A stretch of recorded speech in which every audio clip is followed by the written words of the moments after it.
In his first public message after his father's funeral, Iran's new Supreme Leader Mojtaba Khamenei invoked a powerful call for his father's revenge. Declaring that vengeance is the demand of the people, Mojtaba signaled a direct warning to Iran's enemies, implicitly including Donald Trump and Washington. His message landed at a moment when tensions with the United States are soaring once again, turning what could have been a purely religious tribute into a chilling political statement. The statement read, and I quote, "It is fitting, on this occasion, to extend my sincere gratitude and appreciation to the tens of millions of people who demonstrated a stunning, enemy-defying, and historic presence in the cities and villages of Iran and Iraq, especially in Tehran, Qom, Najaf, Karbala, and Mashhad. Our people call for vengeance for the blood of Hussein, for this great nation has, throughout the years, offered its sons as a sacrifice for the sake of Hussein and in the war against the enemies of Hussein and the Husseini spirit. And today it also demands vengeance for his blood and for the blood of the Husseinis of this era. And now, I address our martyred Imam, saying, O murdered one, O oppressed one, O righteous servant of God, as we bid farewell to your body with tearful eyes and broken hearts.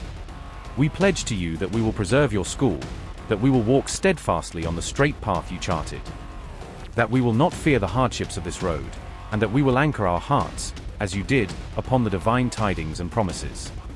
We pledge to you that we will avenge your pure blood, and the blood of all the martyrs of these two wars, from the criminal, disgraced killers.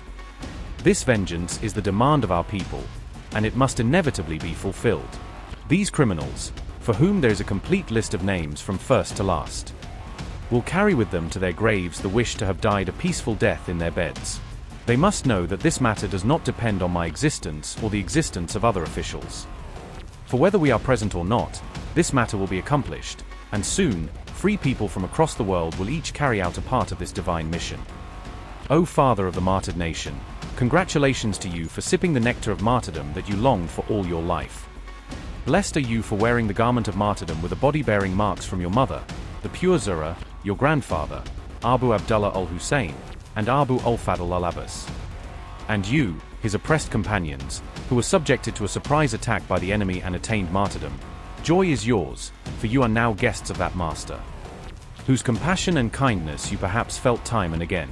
That master who represents the door of divine mercy for all, especially for the people of these lands, is your host now, and his safe sanctuary has become your home." Unquote. Meanwhile, after ordering repeated strikes on Iran, President Donald Trump publicly declared that the ceasefire with Tehran was over. Subsequently, US officials insisted they were still committed to maintaining the Memorandum of Understanding with Iran, trying to reassure allies that some diplomatic framework remains in place. Iran responded by stating it would only return to talks if the United States first fulfilled its previous obligations, making clear that Tehran wants concrete steps before any new negotiations. Those obligations include restoring Iranian oil flows, resolving tensions around the Strait of Hormuz, and securing a ceasefire in Lebanon, conditions that link the nuclear and regional files together. Notably, as tensions rose, calls for Trump's assassination grew louder across some circles in Iran, illustrating just how personal and dangerous the standoff has become. After explosive claims of an assassination plot, Donald Trump has now revealed his future plans for Iran, hinting that he has already mapped out exactly how Washington should hit back if anything ever happens to him. With the chilling line "bomb them like never before," Trump says he has left behind post-assassination instructions, suggesting that any attack on him should trigger a level of retaliation Iran has never seen. With a characteristic mix of bravado and dark humor, is Trump now saying "I left instructions. Hope you'll miss me" in response to an alleged Iranian assassination plot, daring Tehran to make its next move?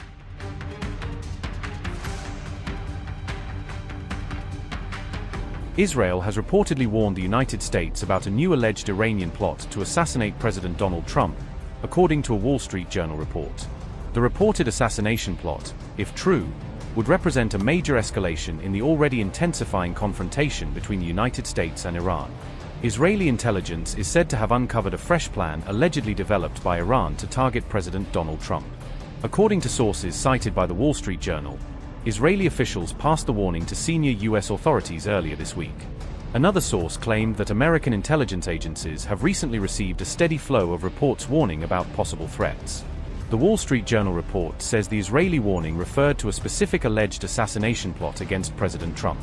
However, the report noted that details of the alleged assassination plan have not yet been made public. The White House declined to comment directly on the report and instead referred to Trump's own remarks regarding threats to his life. Speaking during the NATO summit in Turkey, Trump said he believes he remains on every Iranian target list. US President Donald Trump said, and I quote, "I'm on every list. I saw this morning, I'm on every single one of their lists. And so far, I guess I've been a little bit lucky, but that maybe doesn't last very long." Unquote. Do you know why they had us close our window blinds? That was not usual. Well, yeah, because you're, probably on a dangerous way because of the sleazebags that we have to deal with. So you think that Iran was possibly thinking, trying well, I mean, if they asked you to close your windows, probably they feel that way. They didn't ask me to close mine, but if they did, I would have done it. These are sick people, so I could see something like that. I didn't know they did that, but I could see something. Were you aware of any credible threat by Iran against Air Force Well, I have One? a threat all the time. I'm number one on their list before you. But if I go, you go. Iran has repeatedly vowed to avenge the 2020 killing of IRGC Quds Force Commander Qasem Soleimani, whom it considers a national hero.